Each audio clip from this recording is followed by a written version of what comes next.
Thanks for the introduction. Bob Levy, CEO of Virtual Cove.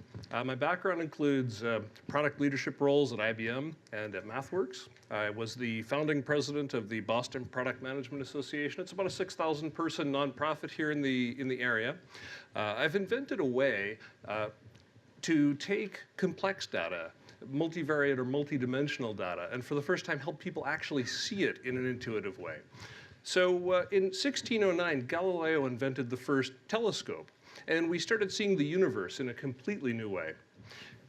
So with business data, in business, people will take data in pivot tables. So they have to make a choice, though. They have to say, I want to view this one thing against only this other one thing and see what I might find in those relationships. But what about the 5 or 10 other things that could be relevant?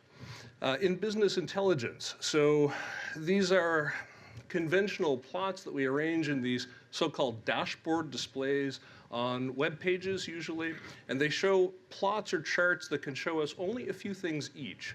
So we're left shifting our attention from one to the next, trying to figure out what it all means. In financial markets, practitioners get as many screens as they can possibly gather, looking for patterns, looking for interrelationships that might be predictive. And this need to handle so many inputs has led a number of most industries now to adopt machine learning. So statistical algorithms or deep learning artificial neural networks, the benefits include being able to handle a much wider swath of data, but the downside is it's nearly impossible to teach a machine to have the full benefit of our experience over decades of a career, our judgment, our wisdom, our creativity as people. It's very much as though we've been looking at the universe of data through a very narrow keyhole. If you think of columns on a spreadsheet, so a spreadsheet can represent many things. An example would be things, companies you might think of investing, stocks you might be thinking of investing. So there are many metrics used to gauge things like stocks, price earnings, dividend yield, and so forth. A conventional scatter plot on your right lets you see only 4 things at once: the X placement, the Y placement, the size of a scatter point, and the color. You might animate over time. That's the limit.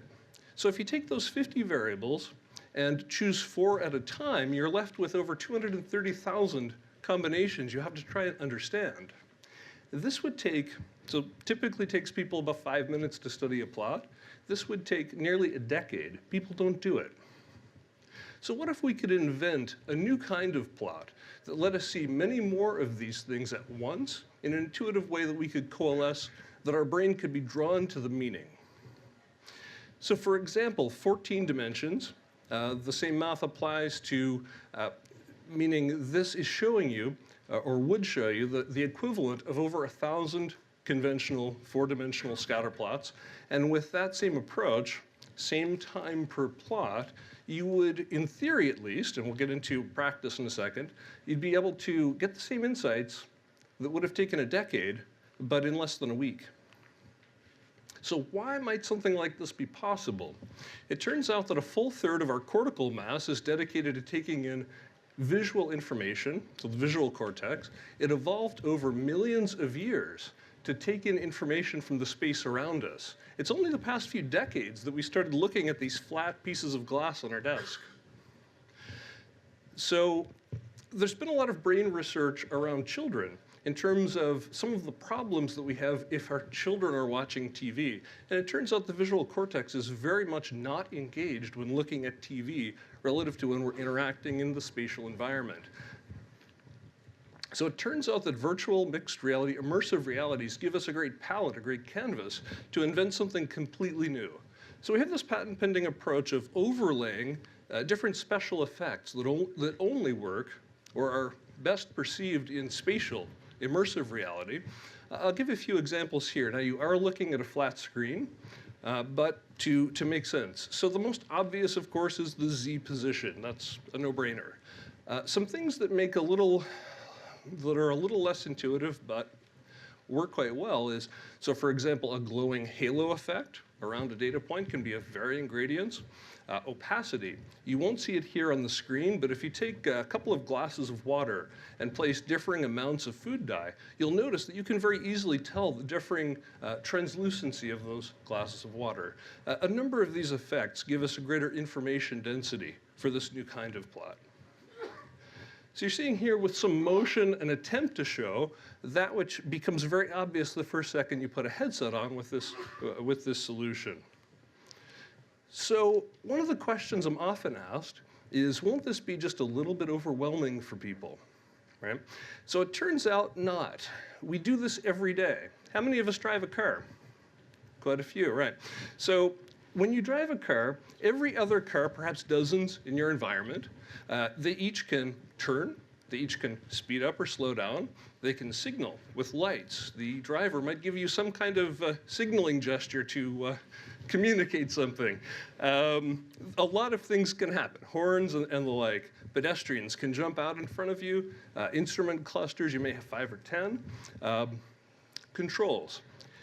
We do this every day. We don't crash in the driving scenario nearly as much as we crash in a simpler environment in a 2D game. So this is a retro driving game, much simpler interface. In fact, just a digital control as opposed to many analog controls. It should be simpler. We crash in that interface far more often.